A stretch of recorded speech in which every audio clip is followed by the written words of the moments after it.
کوئی ملک بچانے کی بات کرے گا فوراً الزامات، حکومت کے پٹھو، درباری لوگ، فلانے لوگ. ابے بھائی ملک گیا تو گئے تم، ختم. جبکہ جو یہ باتیں کر رہے ہیں وہ کوئی 1 روپیہ کہیں سے نہیں لے رہے. ان کے اپنے گھروں کے حالات بیچاروں کے ایسے خراب چل رہے ہیں، ان کے اپنی سیکیورٹی کے BCO مسائل کھڑے ہوئے ہیں.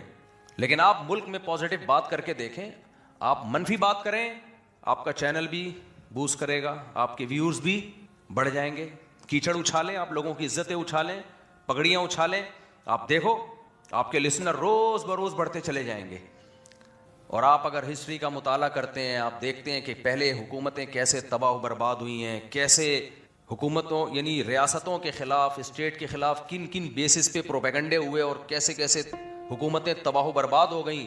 پھر آپ دیکھ رہے ہیں کہ وہی ہمارے ملک میں بھی ہونے جا رہا ہے. آپ لوگوں کو خیر خواہ بن کے بتائیں بھائی یہ مت کرو، برباد ہو جاؤ گے، غلام بن جاؤ گے.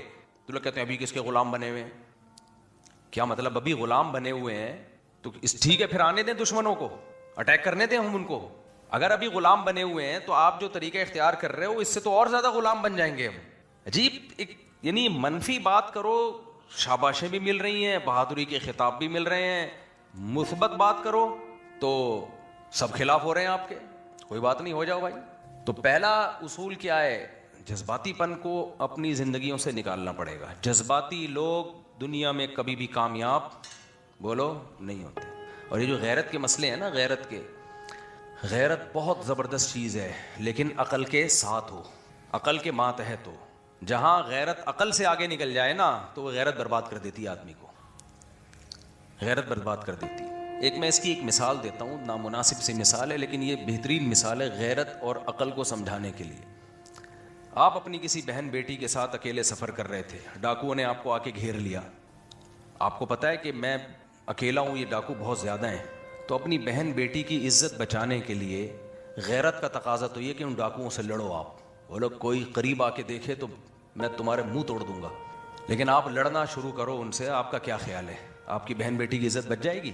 وہ مار دیں گے آپ کو، پھر ہمیشہ کے لیے عزت گئی.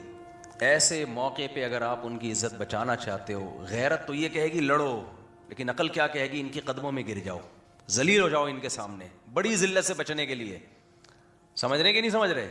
آپ گر جاؤ گے قدموں میں، تلوے چاٹو گے ان کو، ان کے یار چھوڑ دو یار، پیسہ چاہیے لے لو مجھ سے یار، ہم غلام ہیں آپ، یہ تک بولو گے آپ. کیوں؟ آپ کو پتا ہے یہاں بہادری دکھائی نا تو عزت نہیں ہوگی، اس سے ہمیشہ کے لیے عزت بولو چلی جائے گی. آپ اپنی بہن بیٹی کی عزت کو بچانے کی فکر کرو گے، یار اس کی عزت بچانی، اپنے آپ کو ذلیل کر دو گے آپ ان کے سامنے. لیکن غیرت مند آدمی کیا کرے گا؟ نہیں ہم کسی سے ڈرتے نہیں ہیں. اور ایسی تقریریں یوٹیوب پہ جائیں گی، لوگ کہیں گے یہ ہے غیرت مند، دیکھا بہن بیٹی کی خاطر جان دے رہا ہے، یہ ہے غیرت مند. یہ نہیں دیکھ رہے کہ جان دینے کا نتیجہ کیا نکل رہا ہے، جان دینے کا نتیجہ کیا نکل رہا ہے. وہ اٹھا کے لے گئے، اب تو کوئی دفاع کرنے والا بچا ہی کوئی نہیں. تو ہمارے ملک میں بھی کچھ ایسے غیرت مند پیدا ہو گئے ہیں جن کی غیرت ان کی ایک کھوپڑی سے. پھر میں جذباتی ہو رہا ہوں، جس سے میں منع کر رہا ہوں جذباتی نہیں ہوا کرو. تو میں تو خود کہہ رہا ہوں نا، مجھے خود ضرورت ہے تربیت کی. ہمارے بڑوں نے ہمیں سکھایا کہ کبھی بھی دعوے مت کرو، ہمیشہ طالب علم بن کے رہو. بھائی ہم سب سیکھنے والے ہیں، تبلیغ والے بھی یہی کہتے ہیں نا. ہم سب کیا ہیں؟ پھنستا وہ ہے جو بڑے بڑے دعوے کرتا ہے. جو دعوے ہی نہیں کرتا وہ کہیں پھنسے گا ہی نہیں، بولے گا ہم نے کب بولا تھا کہ بہت نیک ہیں. کیا خیال ہے بھائی؟ جو بڑے بڑے دعوے کرتے ہیں پھنستے تو وہ ہیں. خیر اب ٹاپک کو جلدی سے کمپلیٹ کرتا ہوں، وقت تھوڑا ہے. تو پہلی بات یہ کہ بھائی غصہ نکالو. سوشل میڈیا پہ بھی ایک دوسرے کو گالیاں دینا، درباری اور برا بھلا اور منحوس اور استغفر اللہ، ایسے ایسے الفاظ ہیں، مجھے یہاں ممبر پہ نقل کرتے ہوئے بھی برا لگ رہا ہے. وہ یہ گھر میں کے لیے رکھو. یہ سب چیزیں کہاں کے لیے رکھو؟ یہ گھروں کے پیکج ہیں، بند کمرے کے. یہ گھر سے باہر یہ گالیاں بولو نا، یہ گھر سے باہر مت لے کر آؤ. سوشل میڈیا پہ نہ بتاؤ کہ ہم کس خاندان سے ہمارا تعلق ہے. جب آپ یہ گالیاں دیتے ہو تو اس سے لوگ، پڑھے لکھے لوگ کہتے ہیں کہ یہ جو دے رہے ہیں نا گالیاں، ان کے کوئی تربیت وربیت کا تھوڑا سا فقدان معلوم ہوتا ہے. تو جذباتی مت ہوا کرو. دوسری بات یہ میں طلبہ کو ہم سکھایا کرتے تھے اور خود بھی سیکھنے کی کوشش کرتے تھے. اب تک سیکھے نہیں، سیکھ جائیں گے انشاءاللہ. کیونکہ طلبہ بغیر تربیت کے ممبر پہ آ کے بیٹھ جائیں تو آپ بتاؤ، جو ممبر ہے وہ تو ایک لیڈر کا کردار ادا کر رہا ہوتا ہے، قیادت کا کردار ادا کر رہا ہوتا ہے. تبھی دیکھو ممبروں پہ اور ٹانگیں اچھال ہوئی ایک دوسرے کی، کیسی ٹانگیں کھینچی جا رہی ہیں اور کیا کچھ ہو رہا ہے، وہ بھی کافر، فلانا بھی کافر، اور جوتوں کا ہار پہنائیں گے. ایک دم میں گزر رہا تھا تو ایک آواز آ رہی تھی تقریر کی، جو یہ بات ثابت کر دے تو میں اپنے گلے میں جوتوں کا ہار پہنوں گا، میرا منہ کالا کر کے مجھے گدھے میں بٹھا کے گھماؤ. میں نے کہا یار یہ مسجد ہے, یہ کیا ہے یار. خیر تو ایک بات تو یہ کہ بھائی لب و لہجہ کیا ہونا چاہیے. دوسری بات یہ کہ جب بھی کوئی بات کرے انسان خیر خواہانہ جذبہ ہونا چاہیے. سامنے والے کو لگے کہ یہ میری خیر خواہی چاہتا ہے, یہ مجھے نیچا دکھانا نہیں چاہتا. آج کل ہم جو ڈیبیٹ کر رہے ہیں اس میں فتح مقصد ہوتا ہے کہ میں جیت جاؤں یہ جنگ, سمجھ رہے ہو, میں اس بحث میں کیا ہو جاؤں, جیت جاؤں. انبیاء کا یہ طریقہ نہیں تھا کہ ہم جیت جائیں. تبھی تو انبیاء کا طریقہ انا لکم ناصح امین, میں امانت دار ہوں, اللہ کا پیغام پہنچا رہا ہوں, میں تمہاری بھلائی چاہ رہا ہوں, برائی نہیں چاہ رہا. ابراہیم علیہ السلام نے اپنے والد کو جب تبلیغ کی ہے تو کیسے تبلیغ کی ہے, مقابلے پہ تھوڑی آئے ہیں. یا ابتی, اے میرے پیارے ابا, لم تعبد ما لا يسمع ولا يبصر ولا يغني عنك شيئا, آپ ان کی عبادت کیوں کر رہے ہیں جو نہ دیکھ سکتے ہیں, نہ سن سکتے ہیں, نہ آپ کو کوئی فائدہ پہنچا سکتے ہیں. پھر آگے سے ابا نے دھمکیاں دی ہیں تو سلام علیک, آپ پر سلامتی ہو. ساستغفر لک ربی, میں اپنے رب سے آپ کے لیے دعا کروں گا. میرے بس میں تو یہی ہے, سمجھانا اور دعا کرنا. مان نہیں رہے ہیں ان کی بات, لیکن انداز دیکھو. ہم جب کہیں بحث شروع کرتے ہیں تو ایک دم جو صورت بنتی ہے وہ ایسا لگتا ہے دو پہلوان اکھاڑے میں اتر چکے ہیں, اب دیکھتے ہیں یہ کشتی جیتتا کون ہے. سمجھتے ہو گے نہیں سمجھتے؟ مولویوں میں بھی ایسے ہی ہے, ڈاکٹروں میں بھی ایسے ہی ہے, سیاست دانوں میں تو کوٹ کوٹ کے بھرا ہوا ہے. سیاست دان نے تو جتنا بیڑا غرق کیا ہے نا اس ملک کا, سیاست دانوں نے, کمبختوں کے جب اپنے مفاد ہوتے ہیں تو جس سے چاہے تعلق بنا لیں, ان کے لیے سب حلال ہے. پہلے ہمیں کسی سے لڑوائیں گے, پھر اسی سے دوستیاں بڑھائیں گے. جب ان کے اپنا مسئلہ ہوتا ہے, عوام کو لڑوا دیں گے آپس میں, پھر خود آگے جا کے دوستیاں بنا رہے ہوں گے, چائے پی رہے ہوں گے, ایک دوسرے کو فیور کر رہے ہوں گے. مہنگائی کے خلاف لیول کیا لگائیں گے, بولو. جتنے سیاست دانوں نے مہنگائی کے خلاف جہاد کی ہے نا, جب وہ آتے ہیں تو سب سے زیادہ مہنگائی انہی کے دور میں ہوتی ہے, اور ان کے جو اپوزیشن میں ہوتا ہے وہ پھر مہنگائی کے خلاف جہاد شروع کر دیتا ہے. تو وہ تو بھائی ان کا تو مسئلہ ہے, ہمارا تھوڑی مسئلہ ہے کہ ہم آپس میں لڑیں. کیا خیال ہے بھائی؟ سب مہنگائی کے خلاف جہاد کر رہے ہوتے ہیں, لیکن ان میں کچھ اچھی باتیں بھی کر رہے ہوتے ہیں. کیا خیال ہے؟ تو اتنا منفی بھی نہیں چلے جانا چاہیے کہ اگر کوئی اچھا کام کرے تو اس کو بھی آپ برا کہنا شروع کر دو, اس میں بھی کیڑے نکالنا شروع کر دو. تو کیا ضرورت ہے بھائی؟ اگر کوئی غلط آدمی بھی اچھا کام کر دیتا ہے تو ویل ڈن. آپ کا بچہ چرس پیتا ہے, ہیروئن پیتا ہے, غلط ہے, ایک دن آپ کے پاؤں دبانے لگا تو آپ بولو گے بیٹا ہے تو چرسی, لیکن آج تو نے ماشاءاللہ اچھا کام کیا.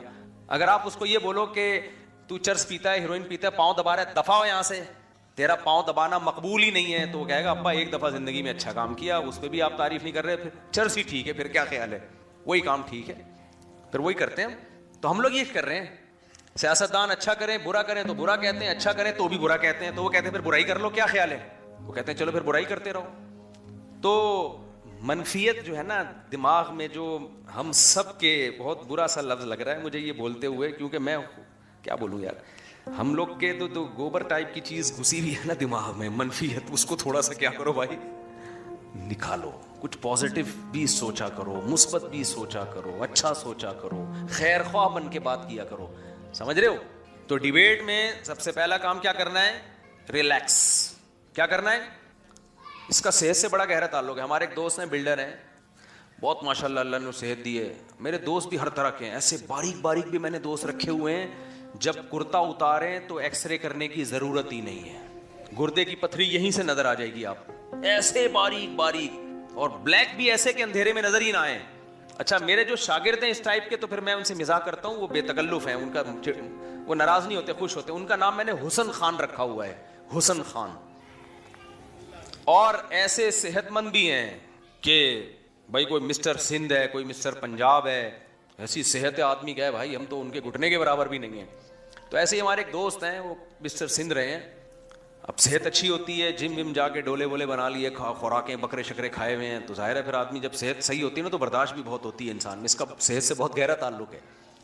تو وہ کہتے ہیں میں ایسے ہی کسی فلیٹ میں اوپر دیکھ رہا تھا, میری نیت کسی کی بہو بیٹی کو دیکھنا نہیں تھا, میں دیکھ رہا تھا کتنا اوپر فلیٹ ہے, ایک باریک سا آدمی بلا وجہ غیرت کا مسئلہ بنا لیا.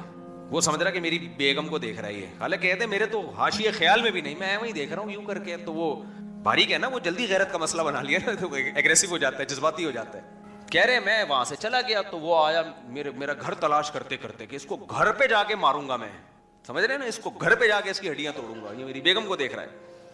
تو وہ کہتے ہیں کہ وہ آیا نا باریک سا, کراچی میں لڑکے دبلے نہیں ہیں, باریک ہیں, دبلا تو پھر بھی کچھ ہوتا ہے نا, باریک کیا ہوتے ہیں جس سے آپ شلوار میں ناڑا ڈال سکتے ہیں آپ اس سے.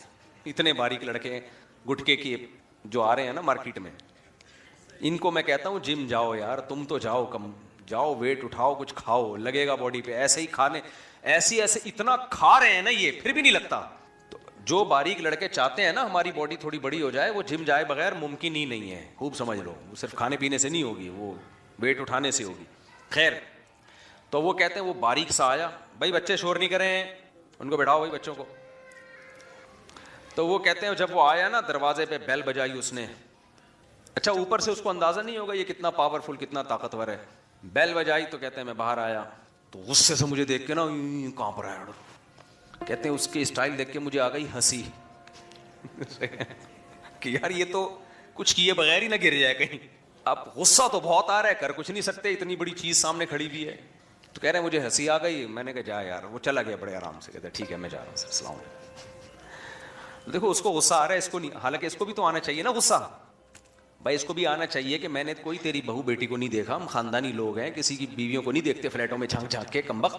غصہ تو ان کو بھی آنا چاہیے, خاندانی آدمی ہے, کوئی ایسے نہیں ہے کہ وہ لوگوں کی بہو بیٹیاں دیکھتے ہوں, اپنی بچی ہیں ان کی. اور پھر اس بات پہ بھی غصہ آنا چاہیے تو لڑنے کے, لیکن آ رہا ہے غصہ نہیں آ رہا. کیوں؟ صحت اچھی ہے. سمجھ رہے ہو, صحت مند آدمی کو بلا وجہ نہیں آتا غصہ, اس لیے صحت کا بھی خیال کیا کرو.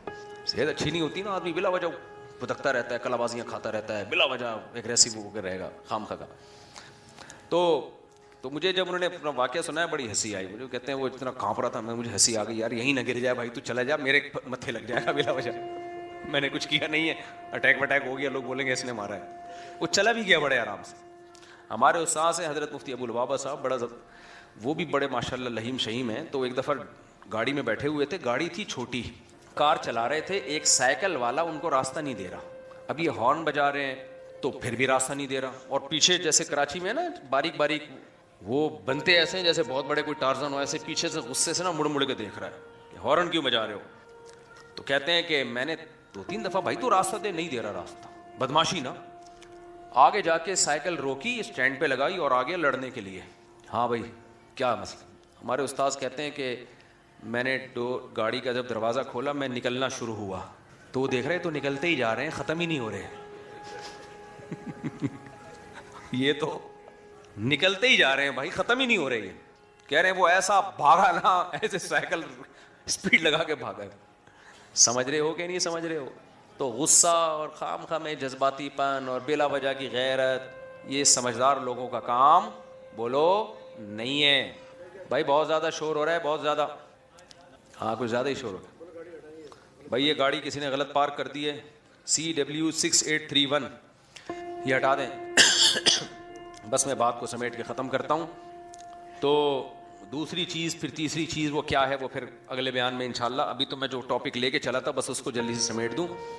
تو کیا ٹاپک لے کے چلا تھا یار, میں تو وہاں سے نکل گیا یار. بہت دائیں بائیں بہت گھومتے ہیں, یہ بھی ختم نہیں ہو رہی عادت. ہاں میں یہ کہہ رہا تھا کہ اسلام بھی کل کی بات کرتا ہے. وہ کل صرف سیٹرڈے سنڈے منڈے والے کل کی بات نہیں کر رہا, وہ اس کی بات بھی کرتا ہے. تبھی تو اسراف سے منع کیا نا ہمیں کہ پیسہ مت اڑاؤ ورنہ کل بھیک مانگو گے. لیکن ایک کل میرے بھائی مرنے کے بعد کی کل بھی ہے. اسلام زیادہ اس کو فوکس کرتا ہے. تو اللہ نے ان آیتوں میں فرمایا اللہ سے ڈرو, وَلْتَنْظُرْ نَفْسٌ مَا قَدَّمَتْ لِغَدٍ, ہر شخص دیکھے آئندہ آنے والے کل کے لیے وہ کیا کر رہا ہے.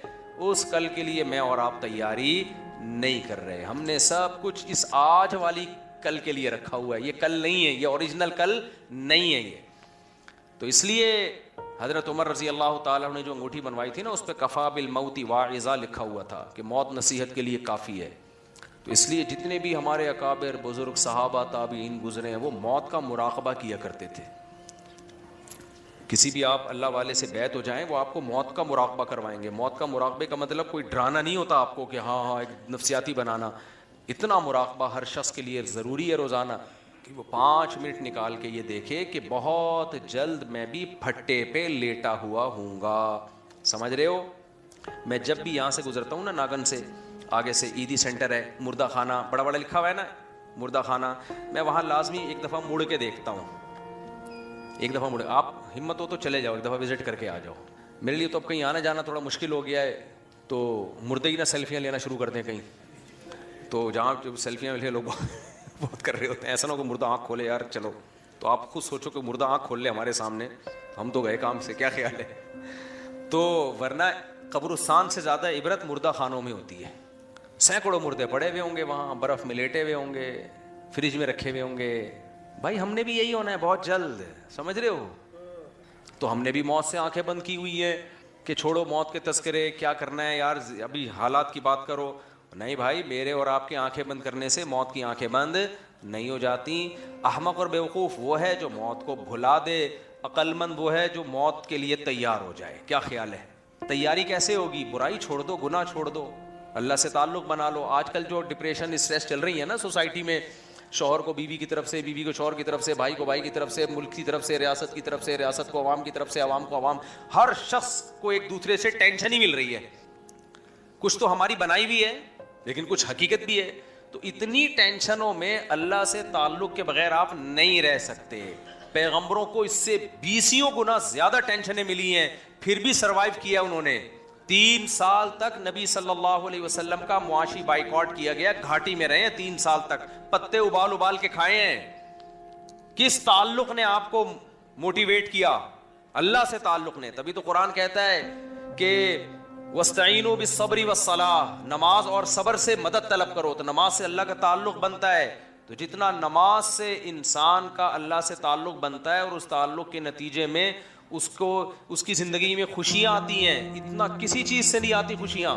لوگ سمجھتے ہیں مولانا لوگ عجیب عجیب باتیں کر رہے ہوتے ہیں, ہم تو نماز پڑھتے ہیں, کوئی خوشی نہیں آ رہی ہوتی. بھائی پڑھتے کہاں ہیں, وہ تو ایک فارمیلٹی پوری ہو رہی ہوتی ہے. نماز قائم کی جائے, دل لگایا جائے, اس میں جماعت کی پابندی ہو, پہلے سے مسجد میں آ کے بیٹھ جائیں, اور جو پڑھ رہے ہیں وہ سوچیں, رکوع جب کریں تو تصور رکھیں کہ ہم اللہ کے سامنے سر جھکا رہے ہیں, سجدے میں ہم تصور رکھیں اللہ کے سامنے ہم نے سر ٹکایا ہوا ہے. تو نماز سے زیادہ مزیدار عبادت نہیں ہے بھائی. یہ عبادت کسی مذہب کے پاس ہے ہی نہیں, کسی مذہب کے پاس یہ عبادت نہیں ہے. تو اللہ سے تعلق کے بغیر نہ انسان دنیا میں خوش رہ سکتا ہے, آخرت تو برباد ہوگی ہی اس کی. باقی جو میں ٹاپک لے کے چلا تھا انشاءاللہ اگلے ہفتے اس کو کمپلیٹ کریں گے. اللہ تعالیٰ سمجھنے کی, عمل کی توفیق عطا فرمائے.